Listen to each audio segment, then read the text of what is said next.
Hi gang, White Witch 110 here. How do you like my bat? It's actually on a little wooden coffin that I painted black a few years ago. Since the light was still working, I decided I'd use it for tonight's episode. Hope it doesn't drive you batty. Okay, I'm gonna start off tonight talking about the very first cat I ever had. His name was Sammy. He passed away due to cancer. That was in a December, and then following Easter, I went to the Humane Society and brought home a kitty that I named Smokey. Smokey would follow me all over the house. Didn't matter where I went, he was there. The only room he wouldn't go into was my parents' bedroom. After thinking about it, I realized that was Sammy's favorite place to stay and sleep. So it kind of made sense that Smokey wouldn't go in there. I guess he's seen him. Another thing that happened was in my sister's basement in the city of Mississauga. At the time, I was downstairs with her nephew and his two sisters, and we were all chit-chatting, and all of a sudden, out of the middle of the room was my name, Karen. We all looked at each other. Who said that? So the nephew asked his youngest sister to go upstairs and ask my brother-in-law if he had called me. She came back downstairs and said no. So to this day, don't have any explanation for it at all. Another thing which goes to a dream, I guess I should have included this in the other one, but forgot about it. Now back in the 70s, I was madly in love with a group called the Bay City Rollers. Do not laugh. Now the night before they were to arrive in Toronto to record an album, I had a dream that my friend and I were at the airport looking for a place to find them, to see them. I was inside, she was outside. She ends up talking to this guy that's standing beside a limousine. He says, "I'm their driver. You want to meet them? Come with me." So the next day, we're at the airport, running around like crazy people. I'm inside, she's outside, as you guessed. It happened. I come outside, she tells me, "I just met a guy that was standing beside the limo. We were talking in Italian. He told me that he was their driver. If you were out here, we could have met them. He would have taken us." I looked at her. I told her my dream.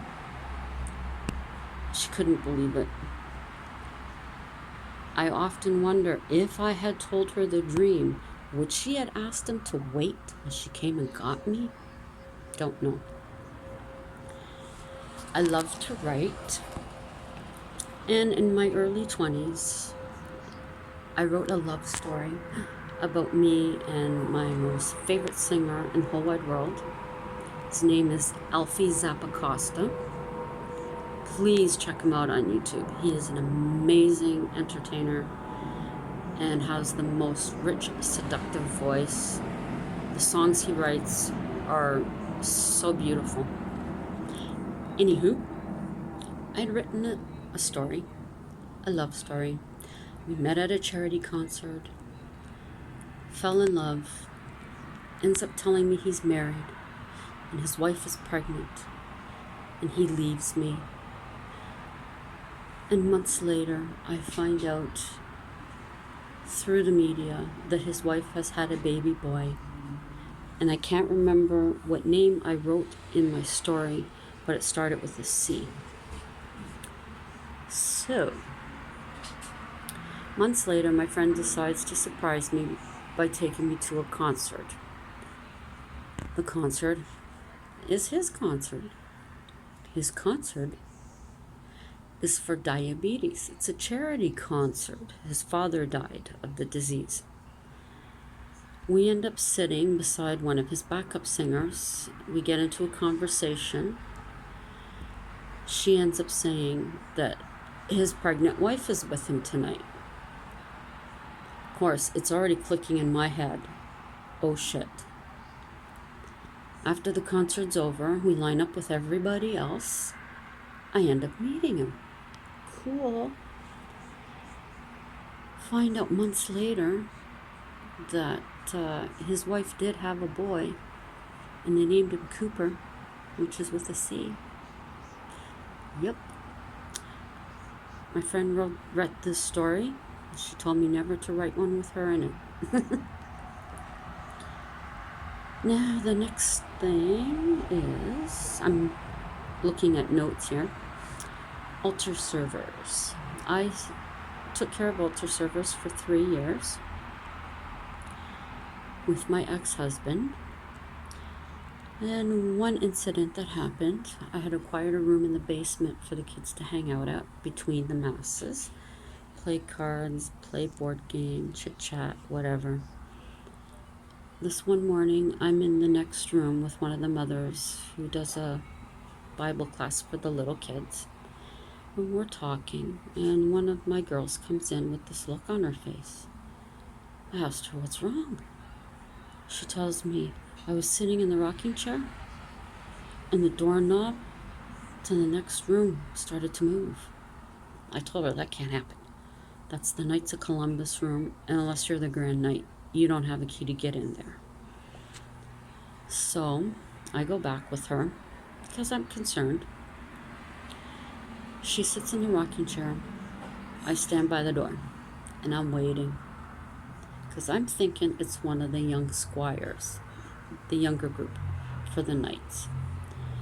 I've got my hand poised, just waiting. Sure as poop, the doorknob starts to move. So I'm thinking when I go to grab it, I'm going to feel resistance on the other side. Choose my time, grab the doorknob, nothing. Okay, so I go upstairs, get my ex, tell him what happened, goes down, opens up the door, nobody's there. He assures me the boys are upstairs serving the mass. Couldn't be any of them. Okay, that was that. Another Sunday morning, in the room again with some of the kids, I start hearing like papers are being thrown around the room. I get up, put my ear to the door, and are you guys hearing this? Yeah. Running upstairs, grab my ex, opens up the door. There's nobody in there. Everything's in place. There was never any explanation as far as I was concerned. He's saying it's the air ducts. We know it's not the air ducts because we're the ones that are spending most of the time down in this room. Have no clue. Another thing that we've seen that was really strange. After a party, the Saturday night, we're going in to open up their room, and there's 3 or 4 balloons just inches above the floor, just hovering. It was the spookiest thing I had ever seen. I can still picture it to this day. Now we'll fast forward to when my son was, I don't know how old he was, to be honest. Let's say 6 maybe. We're in the apartment watching TV. I'm sitting in a chair. He's on the floor. And this black thing goes between us. We both look at each other. I say to him, "Did you see that?" His answer was, "Yes, Mom, it's magic," which was one of our cats that we had to put down. Yeah, he's in the window with Smokey. He follows him down. He'd never told me about this before. But okay. Another incident that happened in that apartment. We had given my son a Thomas the Train ornament for the Christmas tree. When you press the top, it makes the sound like a train. So, son is in his room, ex is reading the paper, I'm in the kitchen. I hear it. I go running. Did you touch it? No. Did you touch it? No. I'm looking at it. Yeah, okay. Everybody goes back to what they were doing. A few minutes later, I hear it again. I go running out. Okay, who touched it? Ex is still sitting there.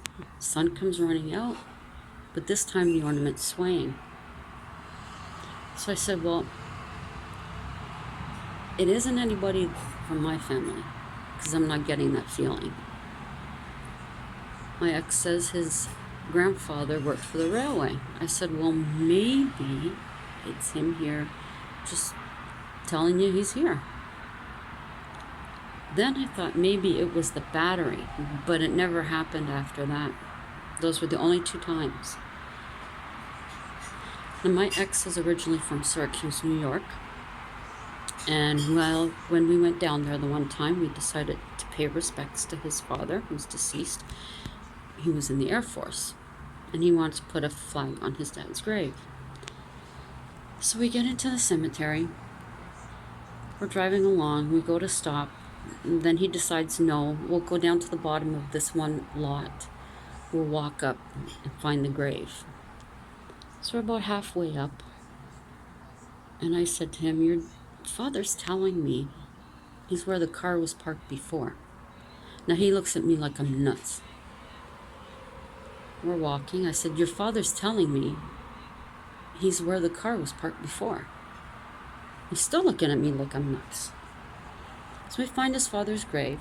I turn to my right and I look. I point. I look back at him and say, where the car was parked before. Sure enough, if we had left the car there, got out and walked, there it was. I told him his dad is happy where he is, and he's glad that you came to see him. The flag in the grave.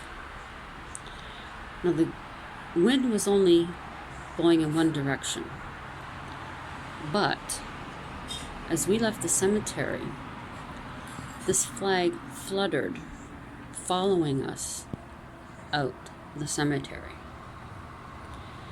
Another time we went to visit, we brought his brother and his son. Now, when my ex and his brother were at the grave, I said, your father's happy that you're both here to visit. But as soon as the nephew came out of the car, I told them, your father doesn't want him here. Get him back in the car. They asked me why. I said, I don't know. He doesn't want him here. Get him back in the car. I was never given a reason as to why. That was it. Anyways, that's all for tonight. There's still quite a bit more than I thought. So we'll have a few more episodes of this before Halloween. Please keep our friends in Florida in your thoughts with this hurricane coming. All my YouTube friends that I've gotten to know, please be safe. And if they suggest that you leave, please do so. Everybody, I hope you had a great day today. My day wasn't too shabby at all. Good weather here. Hope everybody has a fabulous Sunday and that you're enjoying the Labor Day weekend. So, until the next episode, stay safe and many blessings of positivity until we next meet. Ciao for now.